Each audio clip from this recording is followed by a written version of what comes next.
ಎಲ್ರಿಗೂ ನಮಸ್ಕಾರಗಳು. ಈ ವಾರ ಮತ್ತೊಂದು ಹೊಸ ಕವನವನ್ನು ನೋಡೋಣ. ಈ ಕವನದಲ್ಲಿ ಭಾವನೆಗಳ ಪಯಣದ ಅನೇಕ ಮಜಲುಗಳನ್ನು ವರ್ಣಿಸಲಾಗಿದೆ. DVಜಿಯವರು ತಮ್ಮ ವನಸುಮ ಕವನದಲ್ಲಿ ಕಾನನದ ಮಲ್ಲಿಗೆಯ ಸೌರಭದ ಬಗ್ಗೆ ವರ್ಣಿಸಿದ್ದಾರೆ. ತಾನು ಎಲೆಯ ಹಿಂದೆ ಇದ್ದರೂ ಸುಮದ ಪರಿಮಳ ಎಲ್ಲೆಡೆ ಹರಡುತ್ತದೆ, ಹಾಗೆಯೇ ಮನಸ್ಸು ಎಲ್ಲೆಡೆ ವಿಹರಿಸುತ್ತದೆ. ಹೂವಿನ ಪರಿಮಳ, ಚಂದಿರನ ಬೆಳಕು, ಸಾಗರದ ಅಲೆ, ಬಣ್ಣದ ಬಾನು ಇವುಗಳಿಗೆ ಭಾವದ ಯಾನವನ್ನು ಹೋಲಿಸಲಾಗಿದೆ.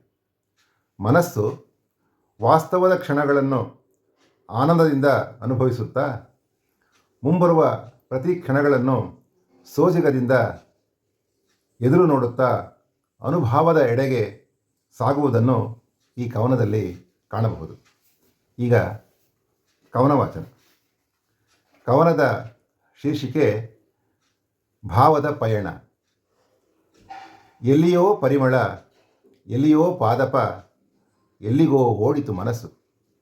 ಮನದ ಕಿಂಡಿಯಲ್ಲಿ ಇಣುಕಿದ ಚಂದಿರ, ಹರಡಿತು ಎಲ್ಲೆಡೆ ಬೆಳಕು.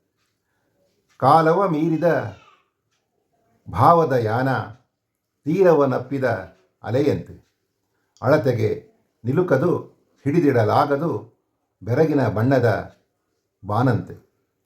ಅಂದೇನಾಯಿತೋ ಮುಂದೇನಿಹುದೋ ಸೋಜಿಗ ಕ್ಷಣಗಳ ಬಾಳಂತೆ. ದಿನ ದಿನ ಹೊಸತನ, ಅನುಭವ ಸಿಂಚನ, ಅನುಭಾವದೆಡೆಗೆ ಆರೋಹಣ. ಧನ್ಯವಾದಗಳು.